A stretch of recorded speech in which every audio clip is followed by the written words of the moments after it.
সবাইকে শুভেচ্ছা। স্বাগত প্রথম আলোর নিয়মিত আয়োজন একেএস বার্তা সংক্ষেপে। সঙ্গে আছি আমি এস আল আরিফিন। জানিয়ে দিচ্ছি আজকের দিনের গুরুত্বপূর্ণ খবরগুলো। রাজধানীর বিভিন্ন ফিলিং স্টেশনে সোমবারও জ্বালানি তেল কিনতে দীর্ঘ লাইন দেখা গেছে। কিছু ফিলিং স্টেশনে জ্বালানি তেল বিক্রি বন্ধ রাখা হয়েছে। যেসব স্টেশনে জ্বালানি তেল বিক্রি বন্ধ রয়েছে সেগুলোতেও ডিজেল, পেট্রোল ও অকটেন কেনার আশায় দীর্ঘ লাইনে দাঁড়িয়ে অপেক্ষা করছেন মোটরসাইকেল, প্রাইভেট কার ও বিভিন্ন যানবাহনের চালকেরা। অন্যদিকে যেসব পাম্পে জ্বালানি তেল বিক্রি চলছে সেসব পাম্পে 1 থেকে 1.5 কিলোমিটার পর্যন্ত মোটরসাইকেল ও বিভিন্ন যানবাহনের দীর্ঘ সারি দেখা গেছে। সোমবারও চালকদের কেউ কেউ 1.5 থেকে 2 ঘন্টার বেশি সময় লাইনে দাঁড়িয়ে রয়েছেন বলে জানিয়েছেন। পুলিশের অতিরিক্ত মহাপরিদর্শক বা অতিরিক্ত আইজিপি পদমর্যাদার 5 জন ঊর্ধ্বতন কর্মকর্তাকে অবসরে পাঠিয়েছে সরকার। রোববার স্বরাষ্ট্র মন্ত্রণালয়ের পুলিশ এক অধিশাখার প্রজ্ঞাপনে এ তথ্য জানানো হয়েছে। প্রজ্ঞাপন অনুযায়ী নৌ পুলিশের অতিরিক্ত আইজিপি কুসুম দেওয়ান, রাজশাহীর সারদা পুলিশ একাডেমির অধ্যক্ষ মোহাম্মদ তৌফিক মাহবুব চৌধুরী ও পুলিশ অধিদপ্তরের অতিরিক্ত আইজিপি মোহাম্মদ মাসুদুর রহমান ভূঁইয়াকে সরকারি চাকরি থেকে অবসর দেওয়া হয়েছে।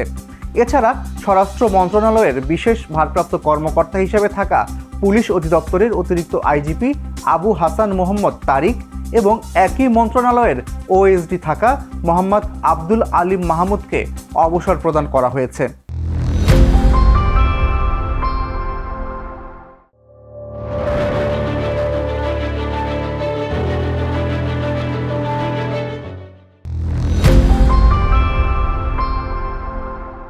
চট্টগ্রামের সীতাকুণ্ডের জঙ্গল সলিমপুরে যৌথ বাহিনী অভিযান চালিয়েছে। সোমবার সকাল 6টা থেকে সেনাবাহিনী, পুলিশ, র্যাবের এই যৌথ অভিযানে প্রায় 4000 সদস্য অংশগ্রহণ করেন। এবছর জানুয়ারিতে অভিযানে গিয়ে র্যাব কর্মকর্তা নিহত হওয়ার পর নতুন করে আলোচনায় আসে জঙ্গল সলিমপুর। এরপর সেখানে সমন্বিত অভিযান চালানোর বিষয়টি সামনে আসে। তখন জাতীয় সংসদ নির্বাচন কাছাকাছি থাকায় অভিযান চালায়নি প্রশাসন। তবে অভিযান চালাতে গিয়ে সোমবার নানা প্রতিবন্ধকতার মুখে পড়েছেন যৌথ বাহিনীর সদস্যরা। কোথাও রাস্তার উপর রাখা হয়েছে বড় ট্রাক, কোথাও আবার ভেঙে ফেলা হয়েছে কালভার্ট, নালার স্ল্যাবও তুলে ফেলা হয়েছে একটি স্থানে। আইন শৃঙ্খলা রক্ষাকারী বাহিনীর কর্মকর্তাদের ধারণা, অভিযানের খবর আগেই পেয়েছেন জঙ্গল সলিমপুরে থাকা সন্ত্রাসীদের একটি অংশ। তাই অভিযানের আগে গতকাল রাতেই এসব প্রতিবন্ধকতা তৈরি করেছেন সন্ত্রাসীরা। বাহরাইনের প্রধান তেল শোধনাগারে হামলা হয়েছে। হামলার পর তেল শোধনাগারটির দিক থেকে ঘন ধোঁয়া উঠতে দেখা যায়। সোমবার প্রত্যক্ষদর্শীর বরাত দিয়ে বার্তা সংস্থা রয়টার্স এই তথ্য জানিয়েছে। হামলার শিকার বাহরাইন পেট্রোলিয়াম কোম্পানিটি দেশটির প্রধান তেল শোধনাগার। এটি দেশটির জ্বালানি খাতের অত্যন্ত গুরুত্বপূর্ণ একটি প্রতিষ্ঠান।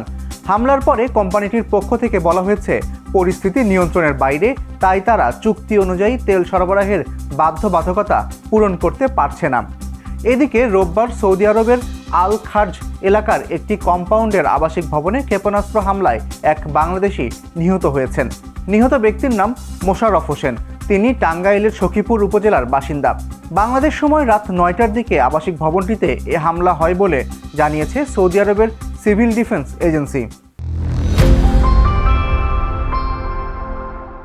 ইউরোপিয়ান ফুটবলের শীর্ষ লিগগুলোতে জমে উঠেছে শিরোপার লড়াই।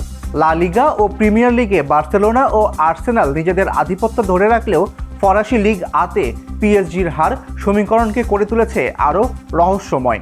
লা লিগার রিয়াল মাদ্রিদের চেয়ে 4 পয়েন্ট এগিয়ে থেকে সুবিধাজনক অবস্থানে আছে বার্সেলোনা।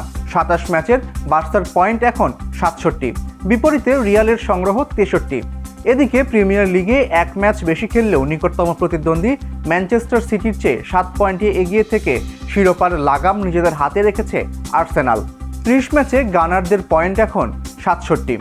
তবে সবচেয়ে নাটকীয় পরিবর্তন এসেছে ফরাসি লিগে। মোনাকোর কাছে 3-1 গোলে পিএসজির আকস্মিক হারে ব্যবধান কমে দাঁড়িয়েছে মাত্র 1 পয়েন্টে। 57 পয়েন্ট নিয়ে পিএসজি শীর্ষে থাকলেও মেৎসোকে 3-0 গোলে হারিয়ে 56 পয়েন্ট নিয়ে তাদের ঘাড়ে নিঃশ্বাস ফেলছে লাশ। লিগের শেষ দিকে এমন সমীকরণ এখন ফুটবল প্রেমীদের মাঝে ছড়াচ্ছে বাড়তি উত্তেজনা। শেষ করছি আজকের একেএস বার্তা সংক্ষেপ। প্রথম আলোর নিয়মিত এই আয়োজন দেখুন prothomalo.com সহ আমাদের ইউটিউব চ্যানেল ও ফেসবুক পেজে। ধন্যবাদ এতক্ষণ সঙ্গে থাকার জন্য।